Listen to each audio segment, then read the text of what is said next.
Good morning. It is Monday, April the 26th, and this is The Drill. Welcome to all the butchers, bakers, and candlestick makers out there. My name is Ron, and I'm the only true conservative in the United States today. So we're going to do the daily prayer for spiritual warfare, then the Pledge of Allegiance, and then I'm going to be reading from a new book I found over the weekend about petroleum, oil, and natural gas. Well, petroleum, it's oil, natural gas, and coal, actually, but it's about basically the petroleum industry. But first, the daily prayer for spiritual warfare. Cast out the spirits of oppression. My son Jesus went about doing good and healing all those oppressed of the devil. Through his name I have given you the power to rebuke and cast out any spirit that would oppress you. Through that power you shall strip all power from any opposing spirits. I will be your refuge from the oppressor, and will deliver you from the wicked who surround you. I have established you in righteousness, and I will keep you far from oppression. I will not allow the enemy to take your inheritance from you through oppression. My child, you are my temple, my dwelling place, and I will encamp at my temple to guard it from marauding forces. Never again will an oppressor overrun my people, for now I am keeping watch. Prayer declaration. Lord, you are my refuge from the oppressor. Deliver me from the wicked that would oppress me and from my deadly enemies that would surround me. I rebuke and cast out all spirits of oppression, sorrow, and anything attempting to bring me low in the name of Jesus. I am established in righteousness, and I am far from oppression. Amen. And so that was the daily declaration for spiritual warfare. And now we're coming up on, and we will see about just a second here.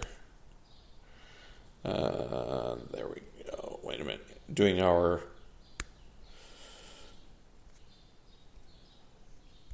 There we go. Setting up the book I'm going to read here. So the Pledge of Allegiance.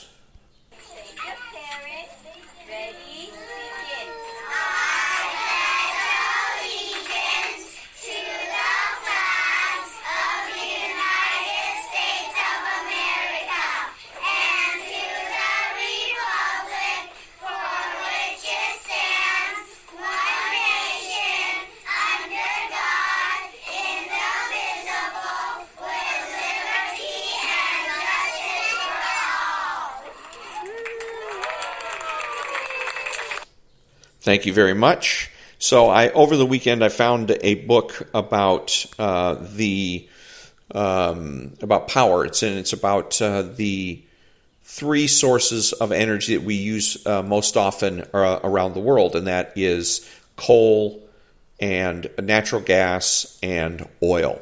And it seems to me again that conservatives spend far too much time on the defensive, that we need to find a way to express our values, and energy-wise and environmentally, we need to express the value for petroleum and which is oil, natural gas, and coal, and we need to express that find ways to go ahead and express our desire for that to continue. It's also the status quo. We make the presumption for the status quo, and that's the way it is around the world, is that the vast majority of people are getting their energy, getting their power from sources of energy, from gasoline, from oil, from natural gas, and from coal. So this is a book that's all about that, and I'm going to read the introduction here. It's called The Cardinal Mine, A Point of Beginning. When Pete Hagen hits the right seam, he can mine 12 tons of coal in 45 seconds. Working an array of toggle switches mounted on a radio-controlled panel hanging from a dusty strap around his neck, he stands a few feet behind a snarling orange mining machine as it assaults an 8-foot-high wall of bituminous coal. Hagen deftly toggles a switch, and the massive low-slung machine, made by Joy Mining Machinery, lurches a few feet forward. Sparks fly off the wall of coal as the huge rotating drum of carbide steel claws rips in. The dark workspace boils over with dust and noise. The narrow beams from the electric lamps on our hard hats bounce around the cavern, barely piercing the surging cloud of coal dust. Within seconds, the dust subsides as water hisses from the jets on the mining machine, dousing the coal shooting through that voracious maw. The conveyor belt on the machine's tail slams hundreds of pounds of coal rearward through its gullet into a shuttle car, a long big-wheeled electric-powered vehicle that ferries the coal from the mining machine to a string of conveyor belts that whisk the fuel to the surface. The shuttle car overflows with black rocks. The vehicle's driver, sitting in a windowless cab slung on the side, snaps a silver lever, and the machine lurches into reverse and quickly vanishes around a corner in the barely lit underground labyrinth. For 20 or 30 seconds while waiting for another shuttle car to appear, Hagen has a chance to talk. Visitors are rare here, 600 feet below the rolling woodlands and farmland of western Kentucky. A quick interview yields the relevant facts. Hagen has been mining coal underground for 36 years, and he likes it. In a soft, slow drawl, he explains the various buttons and switches on the control panel for the mining machine. The brick-sized battery clamped to his belt powers the control panel for the mining machine, as well as for the lamp clipped to the front of his hard hat. Quote, "This one controls the height of the rotor," unquote, he explains, flipping a switch that sends the massive steel-toothed rotor roaring to life. As he wipes the dust off of his switches to display the labels on the panel, an empty shuttle car whooshes into view. Without a word, Hagen returns to work, turning the fury of the mining machine back on the coal seam. Within a minute, the new car is filled to overflowing, and like the one before it, disappears to disgorge its load. It's a loud, dusty, claustrophobic ballet of horsepower, hydraulics, and brute force. And it is producing what may be the U.S. economy's single most essential commodity: inexpensive energy. Given the way that the energy business is portrayed by politicians, environmental advocates, and various promoters of, quote, green energy, unquote, Hagen and his fellow miners, the mine, the machinery, the entire operation, should be an anachronism. We've repeatedly been told that the modern world of Google GPS and HD video will be powered by statuesque wind turbines and shimmering solar panels. The Cardinal Mine is a relic of the 19th century, not the vanguard of the 21st, or at least that's what the politicos, environmental activists, and promoters have been claiming. But far from being outdated, the mine, owned by Tulsa-based Alliance Resource Partners, is among the most productive underground coal mines in the United States. The mine, the 35th largest in America, produces about 6 tons of coal per miner work hour. That's about 2 times the national average for underground coal mines. Shortly before Eric Anderson, the tall, boyish-looking manager of the Cardinal Mine, took me underground, we sat in his office running through the mine's numbers.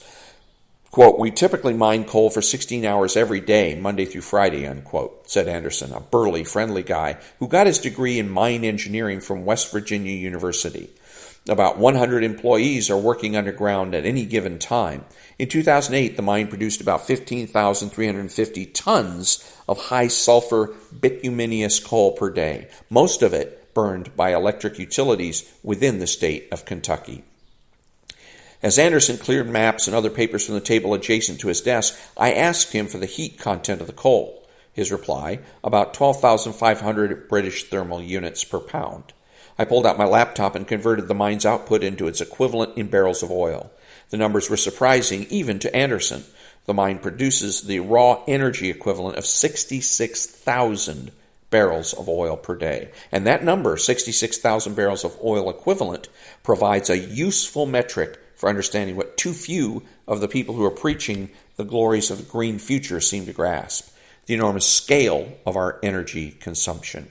On an average day, the energy output of the Cardinal Mine is nearly equal in raw energy terms to the daily output of all the solar panels and wind turbines in the United States. It's hard to imagine, and it's probably a bit painful to accept, particularly given the coal industry's lousy public image and the ongoing campaign by environmental groups to reduce coal use and carbon dioxide emissions. But it's true. Before I demonstrate why, readers should be forewarned that this book contains a lot of numbers. Rest assured, the calculations involved are straightforward and are based on easily verifiable data. Fancy math skills are not required. You need have only a willingness to engage in basic arithmetic. But if we are going to understand our energy challenges, then we must be willing to delve into the data and fearlessly confront the numbers. So here's the first set of numbers. In 2008, the United States produced 52,026,000 megawatt hours of electricity from wind and 843,000 megawatt hours from solar, for a total of 52,869,000 megawatt hours. That's equivalent to about 88,300 barrels of oil per day.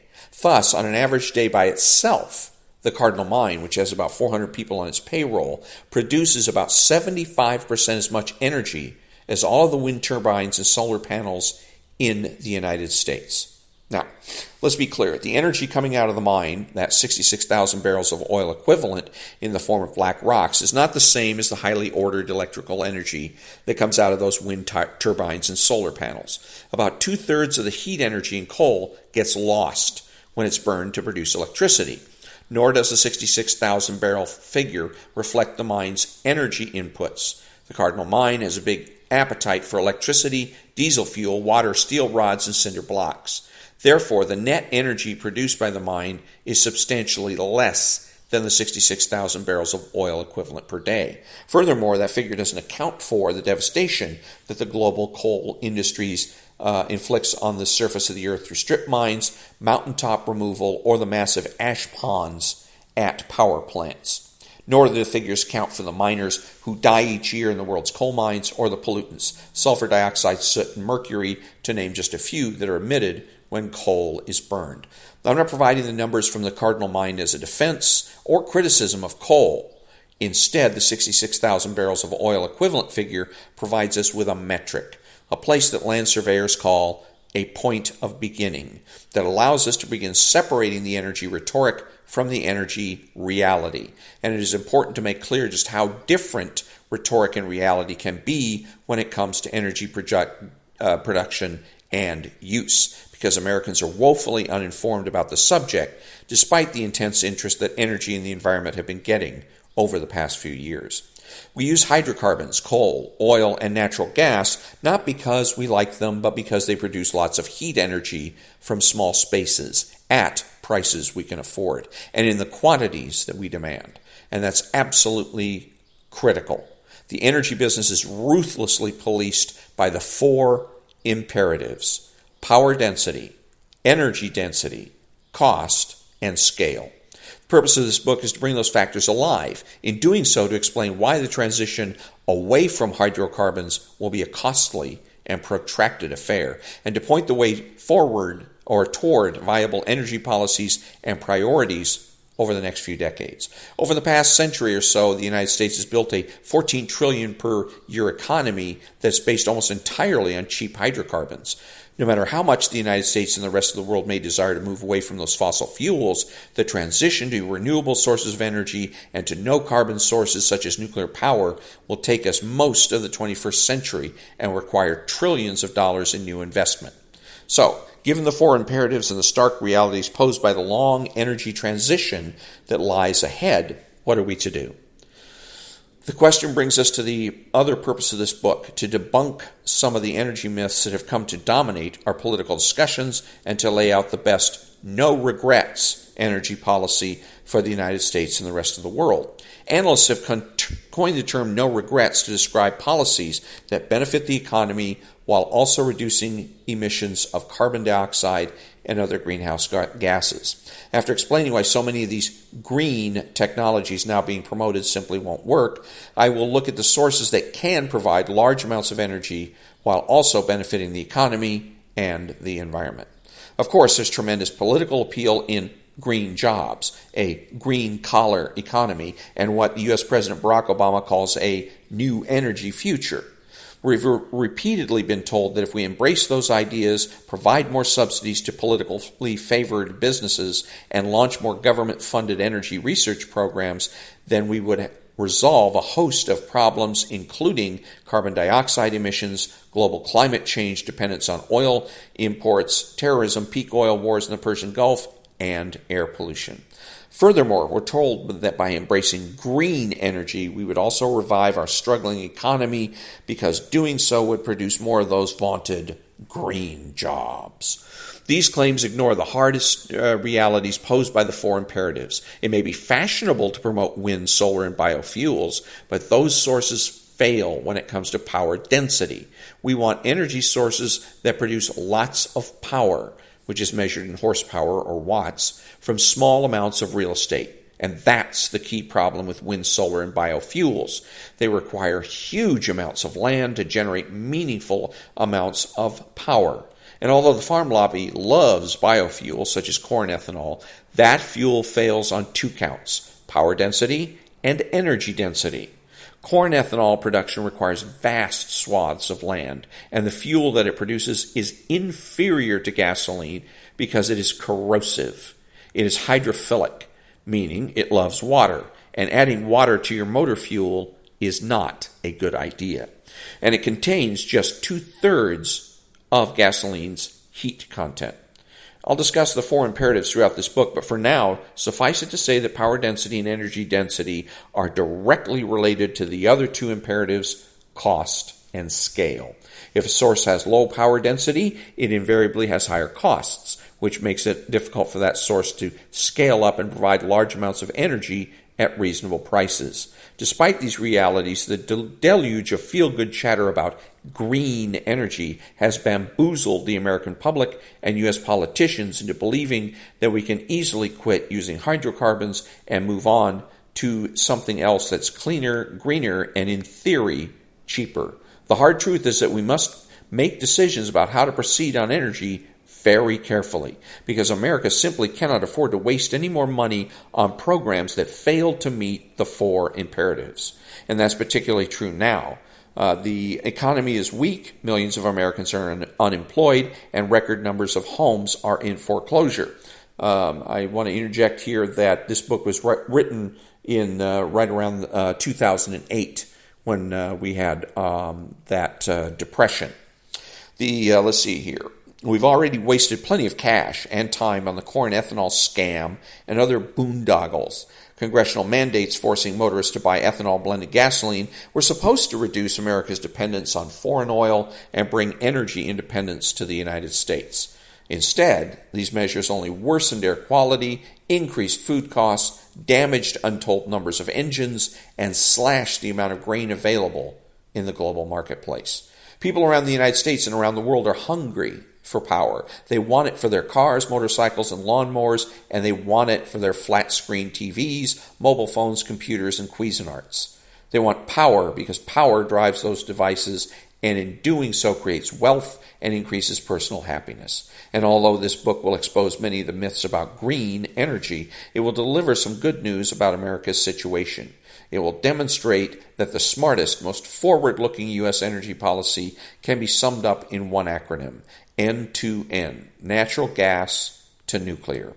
Natural gas and nuclear power are the fuels of the future because they have high power density, are relatively low cost, and can provide the enormous quantities of energy we need. In addition, they produce lower carbon dioxide emissions than oil and coal and almost zero air pollution. N2N means using natural gas in the near term as we transition to nuclear power over the long term. N2N will work because the United States sits atop gargantuan natural gas resources. Over the past few years, the U.S. natural gas industry has developed technologies that wring natural gas from shale beds. Thanks to those technological breakthroughs in the production of what the industry calls unconventional gas, estimates of U.S. gas resources are larger than they've ever been before. How large? U.S. gas resources are thought to contain the energy equivalent of more than 350 billion barrels of crude oil, or roughly as much as the known oil reserves of Saudi Arabia and Venezuela combined. Of course, much of that gas won't be produced because of its cost or its distance from pipelines. Nevertheless, the revolution in shale gas production, along with the continuing discoveries of offshore gas deposits and drilling success for onshore conventional gas, has led gas analysts to increase their estimates, not only of U.S. gas resources, but of global gas resources as well. In November 2009, the International Energy Agency estimated that the recoverable global gas resources now total about 30 trillion cubic feet. At current global rates of consumption, that's enough to last for 280 years. Though natural gas offers enormous near-term potential, our long-term energy plans must include nuclear. And before going further, let me be clear about where I stand on nuclear power. If you are anti-carbon dioxide and anti-nuclear, you are pro-blackout. There's no other low or no carbon form of electricity generation that can provide relatively large amounts of new power generation at a relatively agreeable cost, and do so relatively soon. And the key word in that sentence is relatively. There's no question that nuclear power will be expensive. It will also require substantial governmental involvement if it is to be safe and affordable. And though nuclear power has a big upfront cost, particularly in comparison with several other forms of electricity generation, it also provides the essential always-on power that our society demands. It is the only existing source that offers a long-term, large-scale, zero-emissions alternative to coal and natural gas-fired power generation. Obama understands this, or at least he appears to. In an April 2009 speech in Prague, he said, quote, "We must harness the power of nuclear energy on behalf of our efforts to combat climate change," unquote. Despite Obama's statement, despite the ongoing political push for more low or no carbon forms of energy, environmental activists remain adamantly opposed to nuclear power generation. That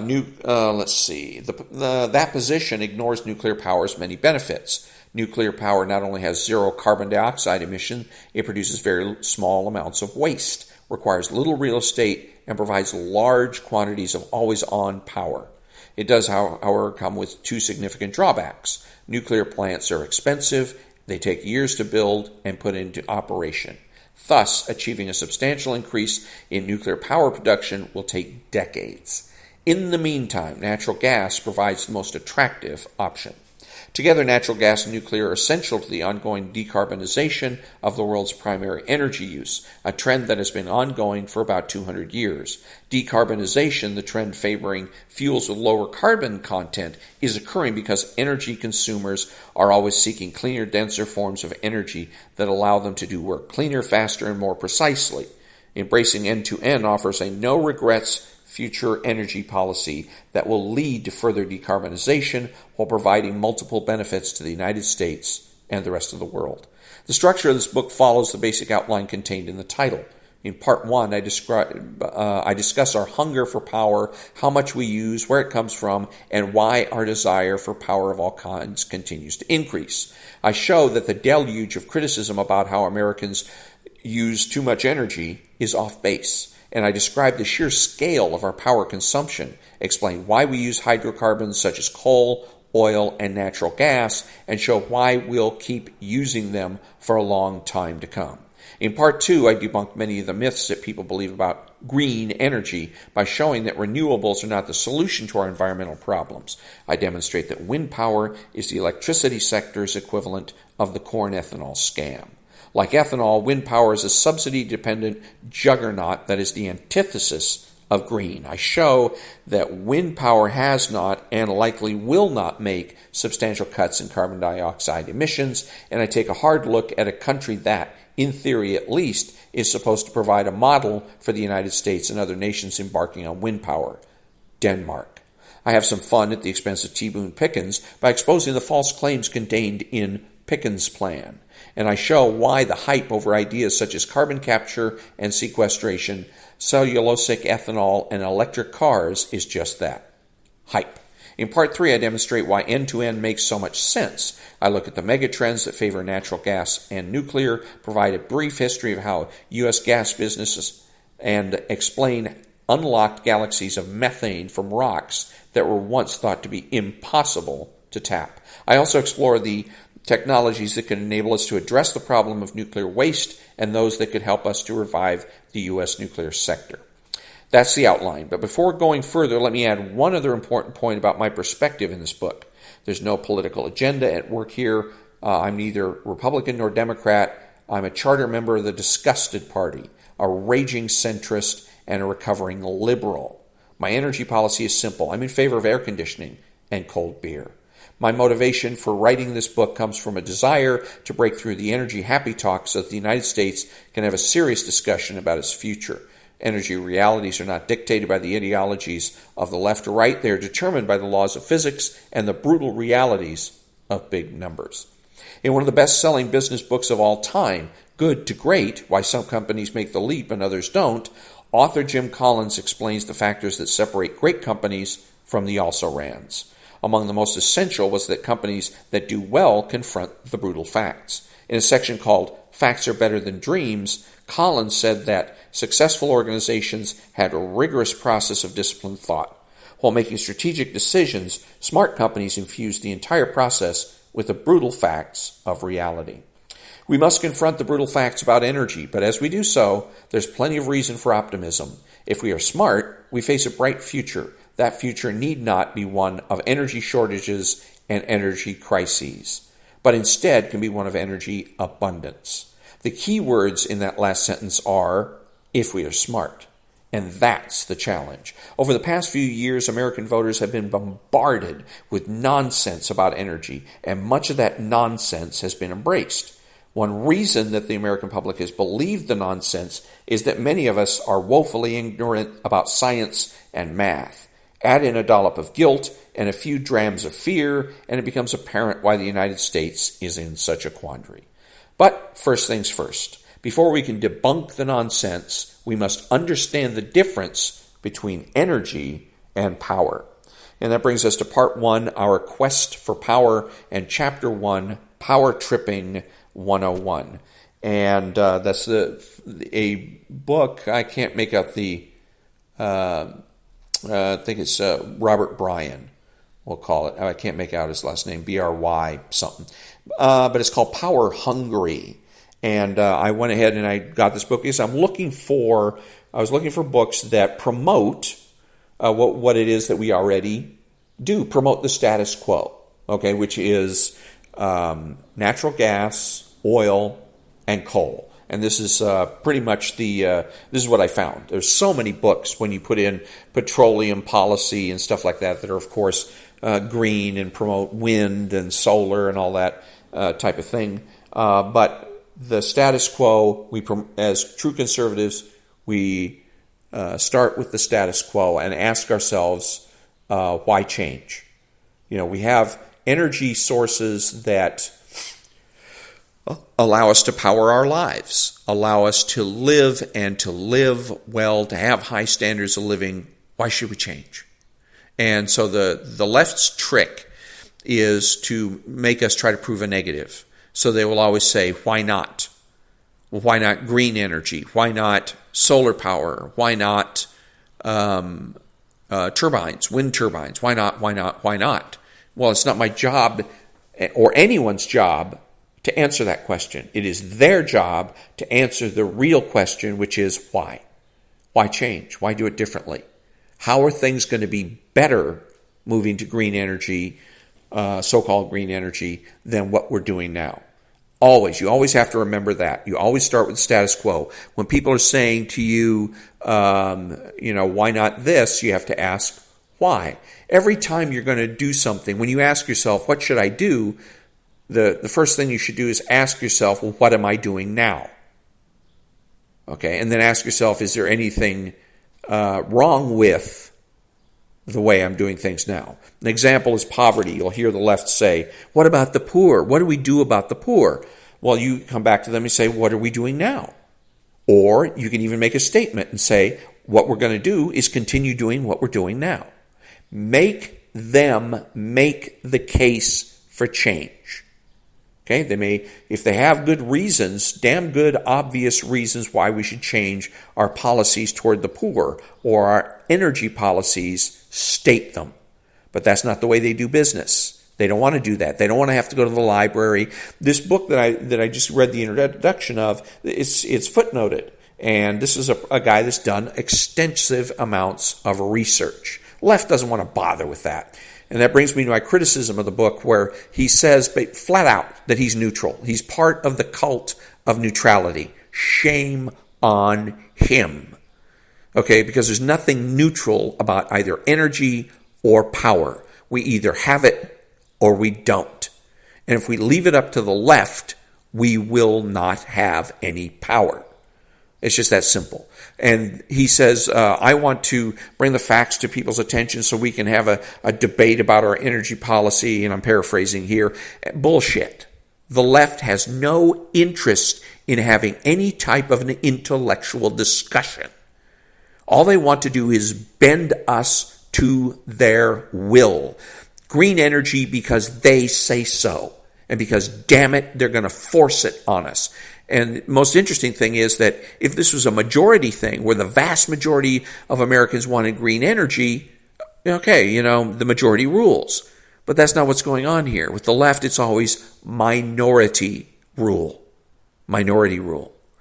And the people that want to change our energy policy are in the minority. But they're going to force the rest of us to go along with their harebrained schemes. And again, so it's an issue of will for these folks. It has nothing to do with what's intelligent, what's smart. You can quote them all the statistics that you want to, and they're always going to come back with some sort of a trick to try to get you to prove a negative. Okay? They're just not going to listen, in other words. So he's caught in that thing, the cult of neutrality. And again, shame on him. He sounds like a smart guy, and he should not be caught in that cult. He has to make a decision. Either he's pro-oil, pro-natural gas, pro-coal, and basically pro-energy and pro-power, or he's not. That's what it comes down to. The other thing that I don't like about his book is he talks about carbon dioxide as a greenhouse gas. As I've said before, and I'll say again and again and again, carbon dioxide is not, cannot be, never will be a greenhouse gas. Greenhouse gases are the gases that get trapped 8 to 11 miles high in the sky. Carbon dioxide travels along the ground. If you don't believe me, look it up or conduct a sensible experiment, and you'll find that I'm right. So those are the two big criticisms I have of his book, but I like the general direction that he's going with promoting the status quo. Instead of on energy having to constantly defend ourselves from all of these green, why not wind power? Why not solar panels? Kind of a situation. We can be and should be out promoting the status quo, promoting oil, promoting natural gas, and promoting coal, the use of coal, the things that we're already using and that provide us with steady and what he refers to as always on energy. Back in a minute.